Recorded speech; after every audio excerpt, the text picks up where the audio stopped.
გამარჯობა, მოგესალმებით ყველას. დღეს მინდა გაჩვენოთ დაპირებული ვიდეო, თუ როგორ ვამზადებ სახლში მაიონეზს ერთი კვერცხისგან. აუცილებლად შეარჩიეთ მაღალყელიანი ჭურჭელი, ნებისმიერი, უმჯობესია რა თქმა უნდა თუ იქნება შუშის. მოვათავსოთ შიგნით ერთი კვერცხი ოთახის ტემპერატურის და არა მაცივრის და ნებისმიერი რაღაცის გაკეთების დროს არ აქვს მნიშვნელობა რა საჭმელია, ყოველთვის კვერცხი წინასწარ აუცილებლად გარეცხეთ. ჩავამეტოთ 250 მილილიტრი ზეთი მევიყენებ მზესუმზირისეც, თქვენ შეგიძლიათ ზეითუნის გამოიყენოთ, უბრალოდ შემდეგ გემოებში იქნება სხვაობა. ჩავამეტოთ ნახევარი ჩაის კოვზი მარილი. ნახევარი ლიმონის წვენი, გამოვიყენებ საწურს იმისთვის, რომ უფრო სუფთა იყოს.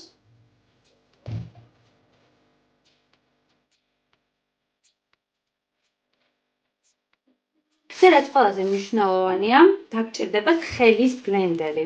ხელის ბლენდერით ყველაზე კარგი მაიონეზი გამოდის საუკეთესო სქელი, რაც შეეხება მიქსერს, ზოგიერთმა მითხრა, რომ მიქსერი თუ შეეძლო გამოეყენებინა, ან ისე ჩვეულებრივი ბლენდერი და მე ჩემი საკუთარი გამოცდილებიდან გეტყვით, რომ ნამდვილად არ გამომადგა და ანუ არ გამომივიდა. უმჯობესია გქონდეთ ხელის ბლენდერი. თავარი და გადამწყვეტი მაიონეზის მოსამზადებლად იმისთვის, რომ არ არიჭრას, აუცილებელია ჭიქა იყოს უძრავ მდგომარეობაში, ანუ მეორე ხელით კარგად დააფიქსირეთ და ბლენდერი ჩაიყვანეთ ძირამდე, აი ესე, სანამ ჩართავთ და არ ამოძრავთ დაახლოებით ნახევარი წუთის განმავლობაში. სიჩქარეს რაც შეეხება მე ვიყენებ ყველაზე დაბალს, ანუ ყველაზე ესეთი მსუბუქი სიჩქარით დავიწყოთ. ჩავდებ ბოლომდე, აი ესე. დააფიქსირეთ ძირში და მხოლოდ ამის შემდეგ ჩართეთ და არ ამოძრავთ.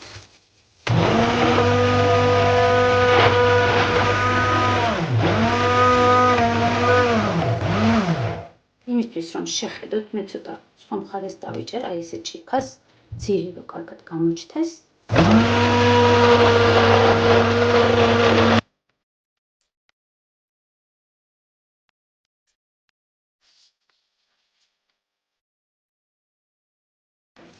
როდესაც უკვე გაკეთდება და სქელ მასას დაინახავთ, ამის შემდეგ ძალიან ნელი მოძრაობით უკვე შეგვიძლია ესე ამოვწიოთ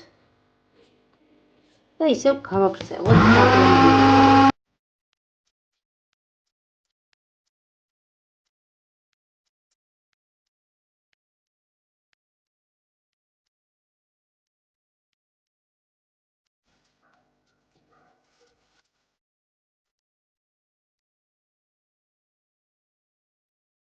ნახეთ როგორი სქელი გამოვიდა.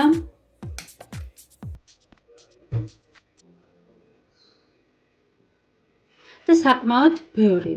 ეცადეთ რომ ზეთი არ დააკლდეს, თორე გამოვათ ხელი და ნახეთ როგორი თეთრი და ქუნქულა, იმიტომ რომ მე დოგს არ ვიყენებ, ზოგი ადამიანი აკეთებს დოგვისგან, მაგრამ მე არასოდეს არ გამომიყენებია.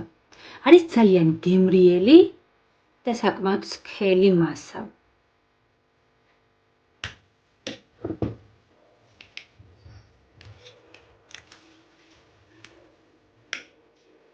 სულ რაღაც 3 წუთი ჭირდება და არ წაგართმევთ ბევრ დროს. ყველას გირჩევთ რომ გააკეთოთ ამ რეცეპტით. ეხლა კი გემშვიდობებით შემდეგ ვიდეომდე.